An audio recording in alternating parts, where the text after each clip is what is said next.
మీ అందరూ మళ్ళీ request just for fun ఇదంతా. ముందుగా ఆంధ్రప్రదేశ్ రాష్ట్ర ముఖ్యమంత్రి వర్యులు గవర్నర్ వైఎస్ జగన్మోహన్ రెడ్డి గారు వస్తున్నారు. ఒకసారి గట్టిగా చెప్పలు కొట్టాలి. అన్న వస్తున్నాడు. ఆయన బాడీ లాంగ్వేజ్ ఎలా ఉంటుంది ఈ సరదా నవ్వుకోవడానికి?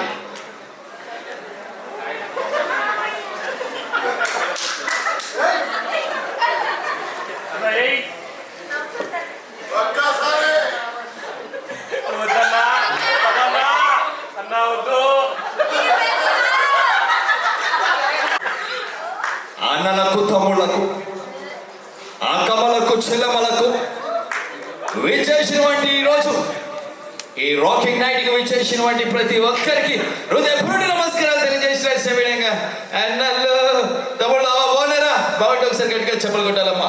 అంటే ఒకసారి గట్టిగా చెప్పలు కొట్టాలమ్మా. ఈరోజు చెప్తా ఉన్నాను, ఈరోజు ఈ రాకింగ్ నైట్ వంగి ఈ యొక్క గ్రూప్ ఆఫ్ హోటల్ వాళ్ళని పిలిచి, ఈవెంట్ వాళ్ళు పిలిచి పద్యాన్ని చెప్పమన్నారు. నేను చెప్తా ఉన్నాను ఈరోజు. అన్న వచ్చాడు, అన్న చెబుతాడు, ఇంకెవరి పద్యాన్ని చెప్పలేరని ఛాలెంజ్ ఛాలెంజ్. అన్న చెప్తానన్న, అక్క చెప్తానక్క, అవ్వ చెప్పాలా, అవ్వ చెప్పమంటారా? గట్టిగా చెప్పలు కొట్టాలమ్మా అని ఆయన స్టైల్లో మాట్లాడుతూ సరదాగా ఏదైనా చిట్టి చిలికి పద్యం అనుకుందాం. ఆయన కనుక ఈ పద్యం చెప్తే ఎలా ఉంటుంది? చిట్టి చిలకమ్మ అమ్మ కొట్టిందా, చిట్టి చిలకమ్మ అమ్మ కొట్టిందని అడదలుచుకున్నాను ఈరోజు. అన్న అన్న ఉంటానన్నా, అవ్వ ఉంటానమ్మా, అక్క ఉంటానక్క. కాబట్టి ఛాలెంజ్, ఆ ₹1,00,00,000 ఈ పద్మరాగ గ్రూప్ ఆఫ్ హోటల్స్ వారు ఖచ్చితంగా నాకే ఇవ్వాలి. అవసరమైతే ఆ ₹1,00,00,000 ఆ చిట్టి చిల్లమ్మకి అమ్మ ఒడి పథకాన్ని ఇస్తానని చెప్తా ఉన్నాను ఈరోజు. ఇంటింటికి పెన్షన్ ఇస్తా ఉంటాను అని తెలియజేస్తూ అన్నలు, తమ్ముళ్ళు ఉంటాను. కూర్చోమ్మా, మాట్లాడుతున్నాను కదా నేను.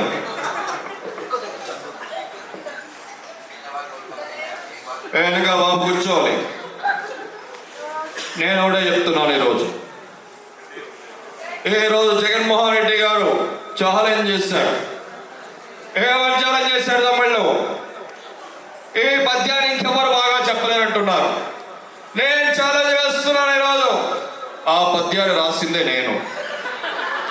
మన రోజులో చూస్తే చిట్టి చిలకమ్మ అమ్మ కొట్టింది. ఈరోజు తోటకెళ్ళింది, పండు తెచ్చింది, అది గూట్లో పెట్టి గుడుక్కు మింగేసింది. ఆ పండు ఎక్కడ తెచ్చా తమ్ముడు? సింగపూర్ నుంచి తీసుకొచ్చి హైటెక్ సిటీలో పెట్టింది నేను. మరి అదే మాదిరిగా చూస్తే అదే హైటెక్ సిటీ నుండి అమరావతిలో పెట్టింది నేను. మాకేమైనా సంబంధం ఉందా ఈరోజు? ఆహా కాదండి, నా వయసుకైనా రెస్పెక్ట్ ఇవ్వట్లేదు మీరు.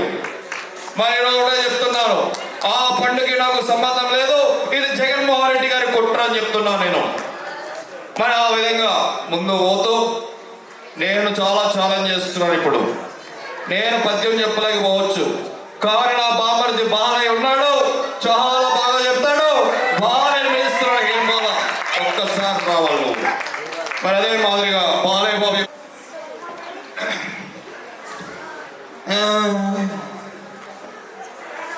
చాలా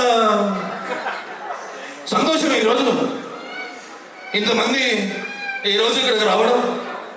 ముఖ్యంగా ఈ పద్యాలు చెప్పమనడం చాలా సంతోషంగా ఉంది. నమ్మకం సీరియస్ మ్యాటర్. నేను ఉండమంటావా వెళ్ళిపోమంటావా? మనోడేనా? తోసండి బయటికి, అది చెప్పు ముందు గాడి. సరే, చిట్టి చిలకమ్మ, అసలుకి ఈ చిట్టి చిలకమ్మ పద్యాన్ని రాసిందే నాన్నగారు. ఎప్పుడు? అప్పట్లో అది, మరి ఇప్పట్లో ఇది ఏది?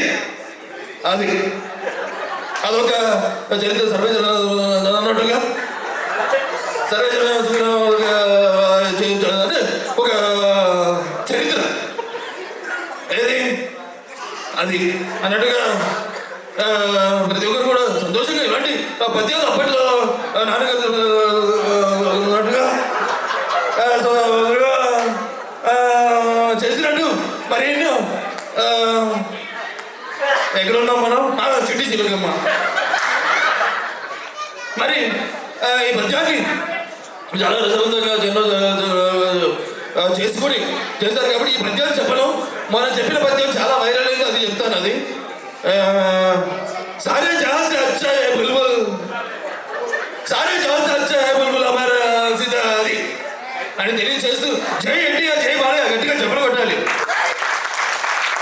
అనగానే ఇలా పోటీ పడుతున్న మూమెంట్లో వెంటనే మన పవర్ స్టార్ పవన్ కళ్యాణ్ గారు ఆయన చాలా అద్భుతంగా చాలా హైప్ లో మాట్లాడతారు. పార్టీ వేదికల పైన ఆయన మాట్లాడే విధానం సినిమాలకి డిఫరెన్స్ కి రెండింటికి వేరియేషన్ ఉంటుంది. సో ఇప్పుడు నేను వేదికల పైన సభల పైన మాట్లాడే విధానం, పవన్ కళ్యాణ్ గారు వచ్చి స్టార్టింగ్ లో స్లోగా మాట్లాడతారు, మధ్యలో హైప్ అవుతారు. ఆయన వచ్చి ఇక్కడ ఈ కార్యక్రమంలో కూడా ఈ మన కాంపిటీషన్ లో ఆయన ₹1 గెలుచుకోవడానికి పద్యం చెప్తున్నారు. ఎలా ఉంటుంది? వాస్తవానికి విచ్చేసినండి ఆడపడుచులకు, వీర మహిళలకు, అక్క చెల్లెమ్మలకు, ముఖ్యంగా ఈరోజు నన్ను ఈ పద్యానికి ఆహ్వానించినటువంటి హోటల్ మేనేజ్మెంట్ వారికి, అలాగే మా నటరాజు ఈవెంట్స్ వారికి అందరికీ కూడా నమస్కారాలు తెలియజేస్తూ, నాకు ఈరోజు పద్యం చెప్పనున్నా.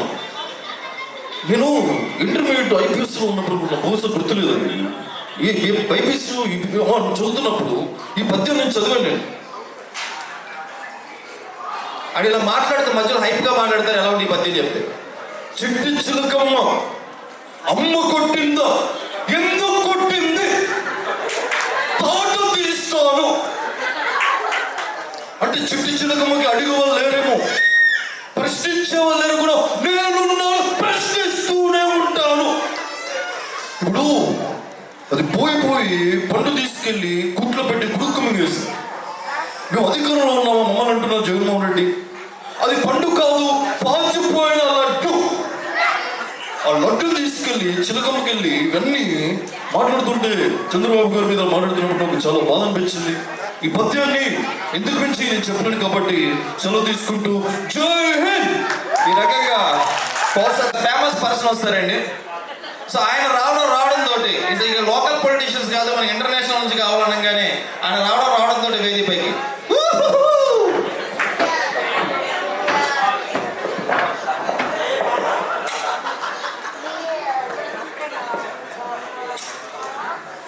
చూశారా ఎంత ఫాలోయింగ్.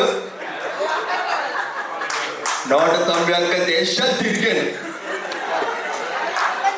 70 మంది ప్రెసిడెంట్లు బ్లెస్ చేశాను. ఇప్పుడు అసలు ఈ చిట్టి చిలకమ్మ పద్యాన్ని రాసిందా నేను, అవునా కదా? జ్యోతి అక్కడికి వెళ్ళింది, స్నాక్స్ తినడానికి వెళ్ళిందా? ఇలాంటి చిట్టి చిలకమ్మ పద్యాలు చాలా చెప్పాను. నేను ఒకటే చెప్తాను, ఇప్పుడు ఇలాంటి పద్యాలు జగన్ తమ్ముడికి నేర్పించిందా నేను, పవన్ తమ్ముడికి నేర్పించిందా నేను. ఇప్పుడు ఈరోజు చంద్రబాబు గారికి కూడా చెప్పింది నేనే. 1975లో యుద్ధాలు ఆపుతున్నప్పుడు రాశాను ఈ పద్యం. కానీ పద్యాలు చెప్పను, కానీ ఒకటే చెప్పేసి వెళ్ళిపోతాను, ఒక పాట పాడేసి వెళ్ళిపోతాను. నేను అమెరికా నుంచి మళ్ళీ వస్తాను, ఏంటికి హెలికాప్టర్ ఇస్తాను, మీరందరూ నాకు ఓటేయాలి. జగన్ తమ్ముడు ఎందుకు ముఖ్యమంత్రి అయ్యాడో తెలుసా? ఫ్యాన్కి ఏముంటాయి? రెక్కలు ఉంటాయి. హెలికాప్టర్కి ఏముంటాయి? రెక్కలు ఉంటాయి. ఈ రెక్కలు అనుకోపోయి దానికి వేసేది లేదా నేనే ముఖ్యమంత్రి. కన్ఫ్యూజ్ అయ్యా జనాలు. మన తెలంగాణలో కూడా జస్ట్ మిస్, రేవంత్ రెడ్డి మీద ఒక కోటితో తేడాగా ఓడిపోయి లేదా ముఖ్యమంత్రి నేనే. ఇప్పుడు ఇలాంటి పద్యాలు నేను చెప్పలేను, ఉంటాను. అనేలాగా పాల్గొని మనం తీసుకోవచ్చు. అదే సరదాగా ఇలా ఏపీ పొలిటీషియన్ చేసాం, అదే సరదాగా వీళ్ళందరూ చూసి స్వర్గీయ రోసయ్య గారు ఆయన గొప్పడితే ఈ పద్యాన్ని చెప్తే వీళ్ళందరూ చూసి ఏం మాట్లాడుతున్నారయ్యా, పద్యాలు చెప్పనిచ్చిన నన్ను, నేను మాట్లాడితే మధ్యలో మాట్లాడతారా మీరు? పెద్ద పుడింగా చిట్టు చిలకమ్మ అమ్మ కొట్టింది, ఎవడెళ్ళమన్నాడు దాన్ని? మాకు సంబంధం ఉందా? మరొకటి కాదు, చాలా ఆవేశంగా ఉంది ఈ సభలో ఇంతమంది ఇలా పద్యాలు చెప్తుంటే. ఎవరు బాలయ్య గారు వచ్చారు, ఏదేదో మాట్లాడుతున్నారు, మరొకటి కాదని తెలియజేస్తూ ఎక్కువ వయసు ఎక్కువసేపు మాట్లాడలేము. ఈ పద్యాలు ఎవరైతే వచ్చారో వాళ్ళకే చెప్పండి. మరొకటి కాదని తెలియజేస్తూ సెలవు తీసుకున్నానయ్యా, ఉంటా అనగానే రోసయ్య గారు అలాగే సరదాగా కేసీఆర్ గారు కూడా వచ్చి ఈ వేదిక పైన ఈ పద్యం చెప్తే ఆయన రావడంతో అందరు జనాలు కంట్రోల్ చేసుకుంటూ వస్తారు. ఆయన కనుక వేదిక పైకి వచ్చి కేసీఆర్ గారు పద్యం చెప్పి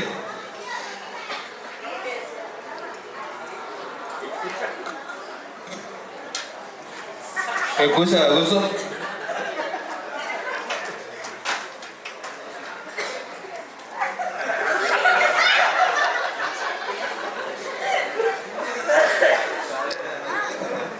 సిటీ సిలగమ్మ రాహుల్ ఆగోయా మాట్లాడుతున్నాను కదా పద్ధతి ఆయన నీ కిరికిరి నాకు అర్థమైంది తమ్ముడు. కేసీఆర్తో పెట్టుకోలో జాగ్రత్త, వెంటనే స్కూల్కి పంపిస్తా. సిట్టి సిలకమ్మ అమ్మ కొట్టింది, బయలుదేరి కొట్టి బజార్లో కొట్టేట్టింది. ఎవడు బొమ్మన్నాడు అని బయటికి మేము బొమ్మను పోయి పడు తెచ్చి గూట్లో పెట్టి కొడుక్కు మింగి సాగు ఆంధ్రలో తీసుకొని సాగు మాకు ఈడు. చిలకమ్మ మాకు సంబంధం లేదు, మేము అధికారంలో లేదు కాబట్టి ఇక్కడతో కీలకతం బంగారు తెలంగాణ కావాలంటే మళ్ళా గెలిపిస్తుండ్రి, గట్టిగా చెప్పాలు కొట్టాలి. ఈ రకంగా కేసీఆర్ గారు తీసుకోవచ్చు.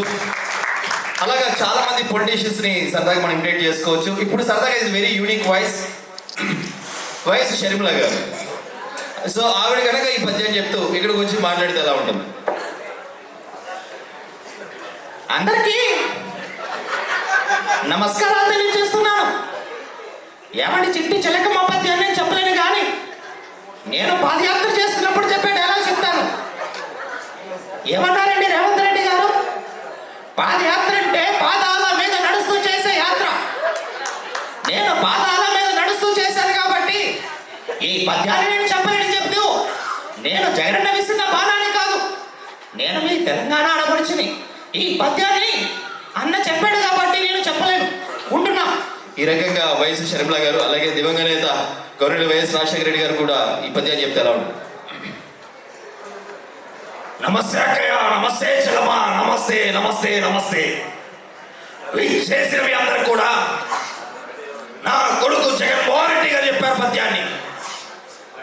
చిట్టి చిరకమ్మ అమ్మ కొట్టింది, మరి అమ్మ కొట్టినప్పుడు 108 నొక్కితే కుయ్యి కుయ్యి కుయ్యి అంటూ అంబులెన్స్ వచ్చి చిట్టి చిలకమ్మని తీసుకెళ్తా ఉంది అని అదే మాదిరిగా తెలియజేస్తూ, నమస్తే అక్కయ్య, నమస్తే చెల్లమ్మ, నమస్తే నమస్తే. అయ్యి బాబు, అందరు కూడా చెప్పులు కొట్టాలి బాబాయ్. చాలా చక్కగా మీరు అందరు కూడా సైలెంట్ కూర్చున్నారు, గట్టిగా చెప్పులు కొట్టాలి. Thank you so much. ఈ పొలిటికల్ వాయిస్ అనేది సరదాగా అందరూ నమ్మించడానికి థ్యాంక్ యూ. Over to